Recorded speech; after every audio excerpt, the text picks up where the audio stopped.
এই যে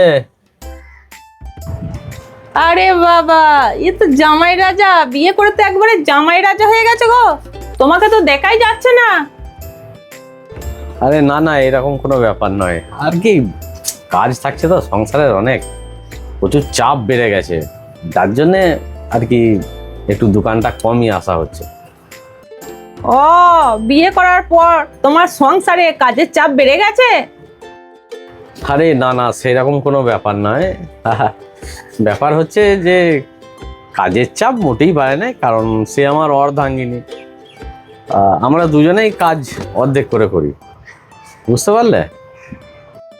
কাজ অর্ধেক করে করি মানে কি? আরে ও তুমি বুঝবে না, তুমি আমাকে এক প্যাকেট বিস্কুট দাও তো তাড়াতাড়ি। সে আমি বিস্কুট দিয়ে দিচ্ছি, কিন্তু অর্ধেক অর্ধেক কাজ মানে আমাকে একটু পরিষ্কার করে বলো তো। এই নাও বিস্কুটটা। আরে থাক না। অসুবিধা নেই, কিন্তু আমাকে একটু বললে ভালোই হতো। আমরাও তো সংসার করছি, অর্ধেক অর্ধেক কাজটা মানে কি বুঝতে পারতাম। আসল ব্যাপার হচ্ছে ও তো আমার অর্ধাঙ্গিনী, তাই সমস্ত জিনিসই আমাদের অর্ধেক অর্ধেক ব্যাপার। সেই কারণে কি হয়, ও ধরো ঘরে ঘুরিয়ে বেরিয়ে ঘরটা হচ্ছে গিয়ে নোংরা করে, আমি সেটা ঝাঁট দিয়ে দিই, পুছে দিই। আবার ও ধরো যে ড্রেসগুলো পরে, হ্যাঁ, আমি কেচে দিই। আবার দেখো কোনো খাবারও যদি খায়, সেই থালা বাসনগুলো আমি ধুয়ে দিই, ও খায়। আবার এইরকমও হয়, আমি ওকে টিকিট কেটে দিই, ও বেরিয়ে আসে। হ্যাঁ, এই ধরনের আর কি অ্যাডজাস্টমেন্ট দুজনের মধ্যে, মানে খুব ভালো আমাদের, মানে কেমিস্ট্রিটা খুব দারুণ। মানে অর্ধেক অর্ধেক ভাগ আমাদের কাজের, সব কাজই আমরা যেটাই করি অর্ধেক অর্ধেক ভাগ করে খাই। এই তো যেমন দেখো না, এই দেখো বিস্কুট নিতে এসেছি, আমি বিস্কুট নিয়ে গিয়ে চা করে দেবো, ও চা খাবে, এইরকম ধরনের আর কি ব্যাপার।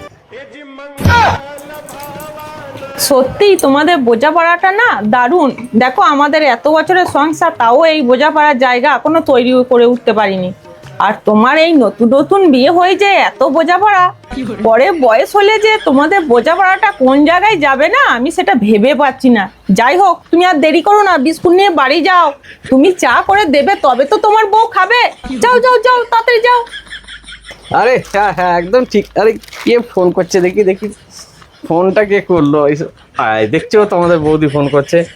আরে হ্যাঁ শোনা, হ্যাঁ হ্যাঁ, এই তো দোকানে, হ্যাঁ বিস্কুট নেওয়া হয়ে গেছে আমার।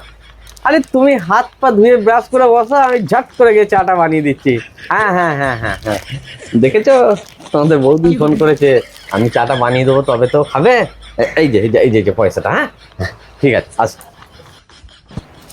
সত্যি মেয়েটার কপাল ভালো যে এই ভেড়াটাকে পেয়েছে। তবে শোনা বাবু, ওই জন্যই না ওই থালা বাসন ধীরে ধীরে মরতে হচ্ছে। ভেড়া কোথাকারী।